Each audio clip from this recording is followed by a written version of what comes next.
दोस्तों नमस्कार।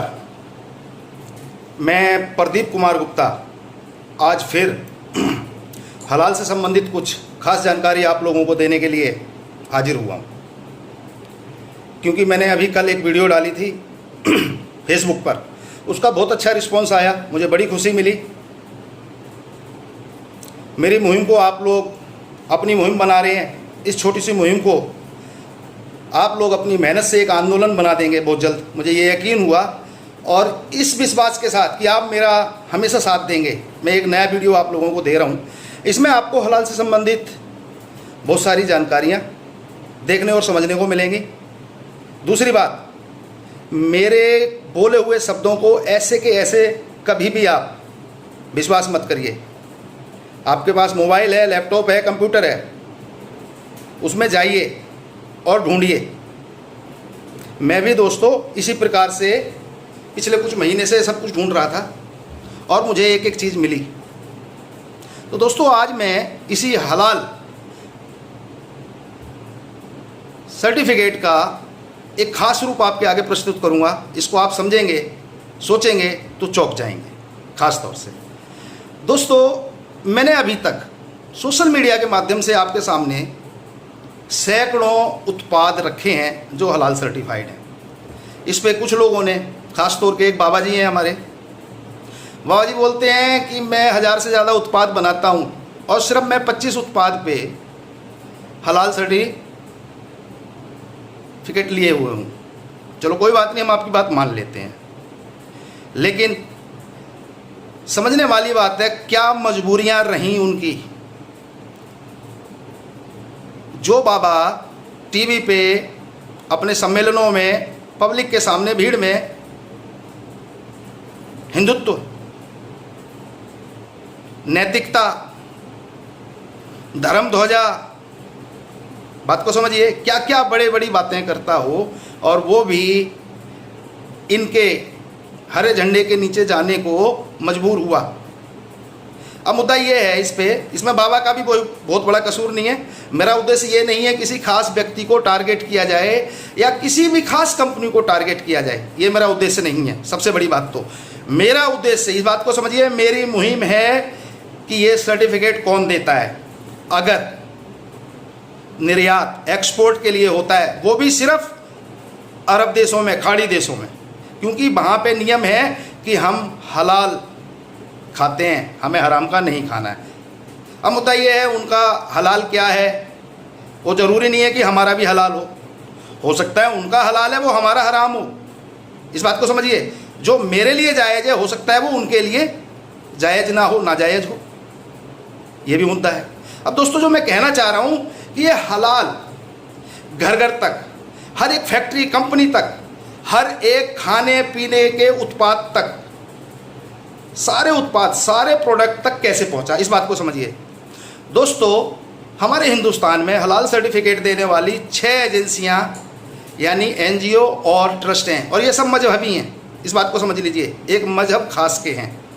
इनसे हमारे सनातन, सिखिज्म, बौद्धिज्म, पारसी, जैनिज्म से कोई संबंध नहीं है। ये सिर्फ एक ही पंथ के हैं, एक ही मजहब के हैं, पहली बात। अब मुद्दा यह है कि जो कंपनी इन 6 एजेंसियों से, मेरी नज़र में, मेरी जानकारी के अनुसार 6, हो सकता है और भी हों, मुझे अभी तक 6 का ही डाटा मिला है इस बात के लिए। दोस्तों लगभग उनके मजहब की हिंदुस्तान में 20%, 18% की आबादी है। इस बात को समझिए, उनका 18-20% आदमी जो सामान खरीदेगा वो कब खरीदेगा, जब वो हलाल सर्टिफाइड होगा। वो हलाल सर्टिफाइड कौन करेगा? उनके उलेमा, आलिम, मजहबी रहनुमा उनके। इस बात को समझिए। और वो क्यों करेंगे, कब करेंगे?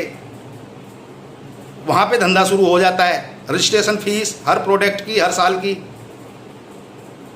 फिर हर महीने की एक निश्चित सैलरी या पेंशन कह लो, वो बन जाती है। उसके बाद उस कंपनी में जहाँ हलाल प्रोडक्ट बनेगा, उस फैक्ट्री में उनका एक स्कॉलर, आलिम, उनके किताब के विषय पे ज्ञानी व्यक्ति कि ये हराम बन रहा है, हलाल बन रहा है, वो वहाँ पे देखेगा भालेगा, नौकरी भी मिल गई। इस बात को समझिए। अगर कोई कंपनी ये कहे कि हम नौकरी नहीं दे सकते, हमारे पास पूरे वर्कर हैं, बल्कि ज़्यादा हैं, हमारे पास कर्मचारी भरपूर हैं, तो दोस्तों यह एजेंसियां, ये ट्रस्ट, ये एनजीओ उस कंपनी की बात मान जाते हैं, कोई बात नहीं। लेकिन ये वहाँ पे इंस्पेक्शन के नाम से साल में 2-4 बार, 6 बार, 8 बार, जैसा मौका लगता है छापामारी करते हैं कि सामान सही बन रहा है, गलत बन रहा है, हमारे तौर तरीके, हमारे नियम कानून के अनुसार बन रहा है या नहीं बन रहा है। यानी कि उस कंपनी के सर पे हमेशा लाठी लेके ये खड़े रहते हैं। इस बात को समझिए। और इनकी नज़र में कोई कमी आ जाए तो कर्मचारियों के स्टाफ को, उस कंपनी के कर्मचारियों को, उस कंपनी के स्टाफ को तंग किया जाता है, परेशान किया जाता है, पेनल्टी तक लगाई जाती है। इस बात को समझिए। और हलाल सर्टिफिकेट वापस लेने की डर भी दिखाई जाती है। इस बात को समझिए दोस्तों, ये बहुत बड़ा नेक्सस है। इस बात को समझिए। अब कुछ चौंकाने वाले तथ्य मैं देता हूं आपको दोस्तों। ये एजेंसियां हलाल फूड गाइड तक मुहैया करवाती हैं लोगों को। ये समझिए, अपने समाज में, अपने मजहबी भीड़ में, अपने लोगों में। इस बात को समझिए। इनका सामान बिकेगा कैसे?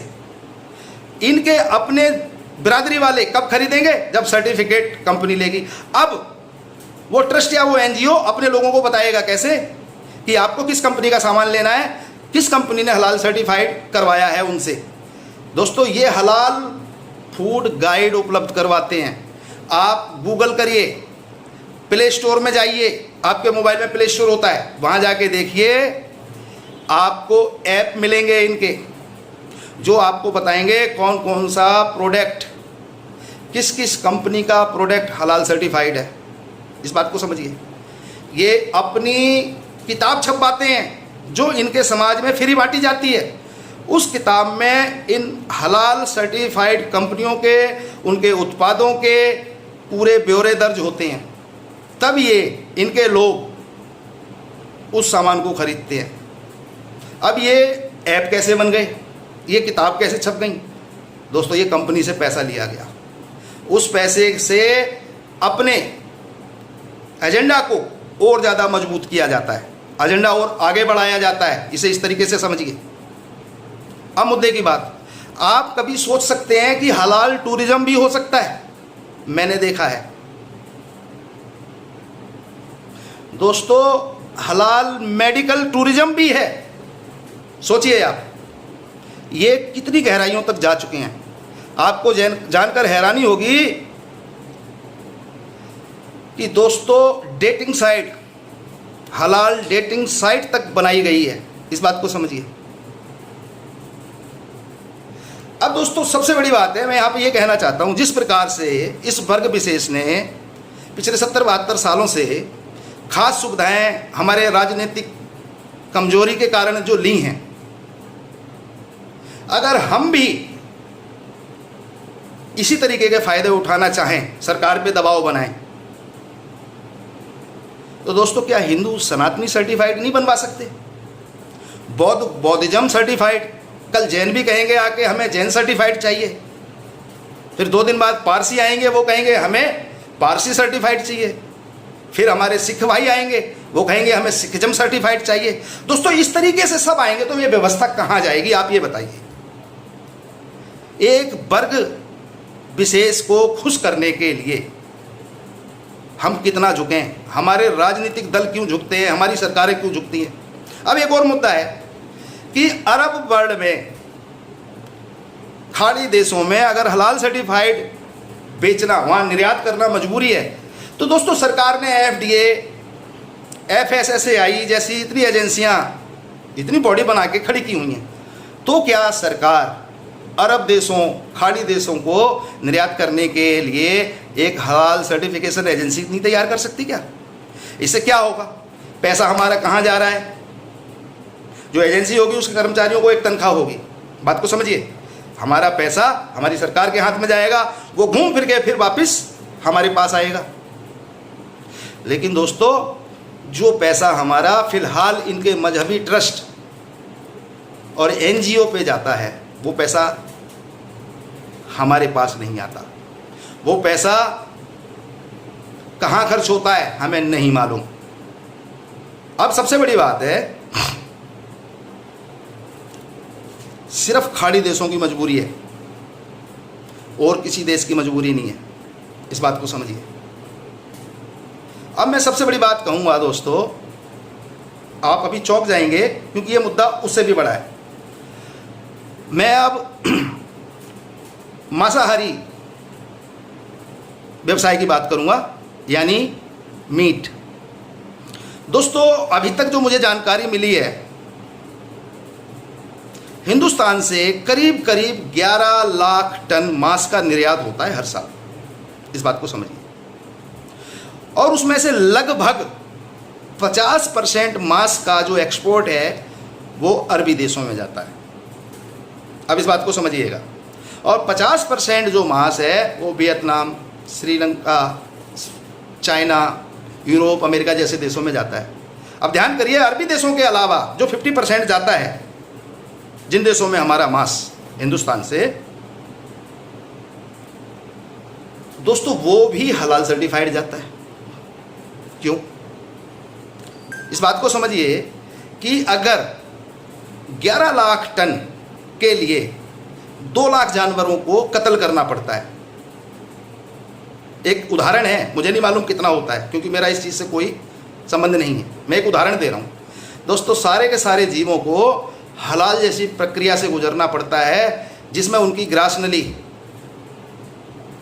काट दी जाती है, और जानवर जितना बड़ा या छोटा होगा उस हिसाब से 5, 7, 10 मिनट तक तड़पता रहता है। ये जानवरों पे अत्याचार नहीं दिखता। इंटरनेशनल संस्था पेटा वो यहां पे आके नहीं बोलती, चलो मुझे उससे भी कोई मतलब नहीं, मैं ये मानने को तैयार हूं कि चलो भाई उनकी किताब में लिखा है, उनका अधिकार हो गया, तो भी हमारी भारत सरकार को इस चीज़ पे ध्यान देना चाहिए कि जितना माल अरब देशों में जाता है उतना ही हलाल जाए तो ज़्यादा बेहतर है। पूरी दुनिया में क्यों हलाल का माल भेजा जाता है? हलाल सर्टिफिकेशन के ऊपर गवर्नमेंट अपनी बॉडी, अपनी एजेंसी क्यों नहीं बनाती? ये मजहबी रहनुमा, आलिम, ज्ञानी जो भी हैं, इनके ऊपर हमारी कंपनियों का पैसा क्यों जाता है? क्या वो पैसा देश के काम आता है? संभव नहीं है, इस बात को समझिए। दोस्तों मेरा किसी भी कंपनी से किसी प्रकार का कोई लेना देना नहीं, क्योंकि कंपनी एक व्यापारिक कंपनी है, वो व्यापार करेगी, उसको जहाँ प्रॉफिट ज़्यादा मिलेगा वो वहाँ जाने की कोशिश करेगी। लेकिन उन कंपनियों को सरकारी नियम, कायदे और कानून के अनुसार चलाया जाए, ना कि किसी मजहबी ट्रस्ट या एनजीओ या किसी किताब के अनुसार, इस बात को समझिए। मेरा सिर्फ यहाँ पे उद्देश्य है, मेरा किसी से कोई दुश्मनी नहीं, मेरी किसी से कोई दोस्ती नहीं, मैं सिर्फ इस व्यवस्था के खिलाफ हूँ जिसमें सरकार का भी डायरेक्ट इनडायरेक्ट किसी ना किसी तरीके से योगदान है उस विशेष खास वर्ग को बढ़ावा देने के लिए। मेरा झगड़ा व्यवस्था से है, मेरा झगड़ा हमारे हक का पैसा, अब बात को समझिए, हमारे हक हलाल का पैसा जो इन मजहबी रहनुमाओं के पास जाता है, ये कहाँ खर्च करते हैं हमें क्या मालूम? इस बात को समझिए। मेरा झगड़ा किसी धर्म, मजहब, जाति विशेष से नहीं, किसी कंपनी से नहीं। मेरा झगड़ा ये है कि संविधान एक है, सबको बराबर नियम कानून, रहने सहने के अधिकार हैं, कर्तव्य हैं, सब कुछ हैं, इनको क्यों खास?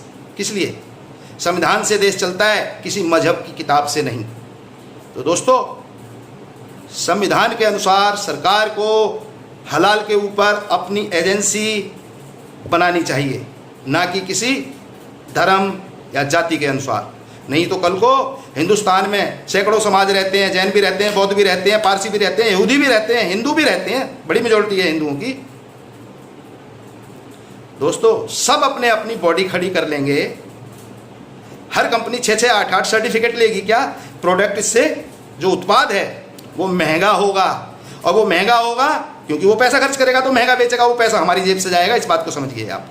इसलिए मेरा इस व्यवस्था को बदलने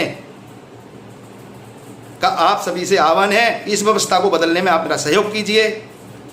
जल्दी ही हम इस व्यवस्था को बदलने में कामयाब होंगे। धन्यवाद।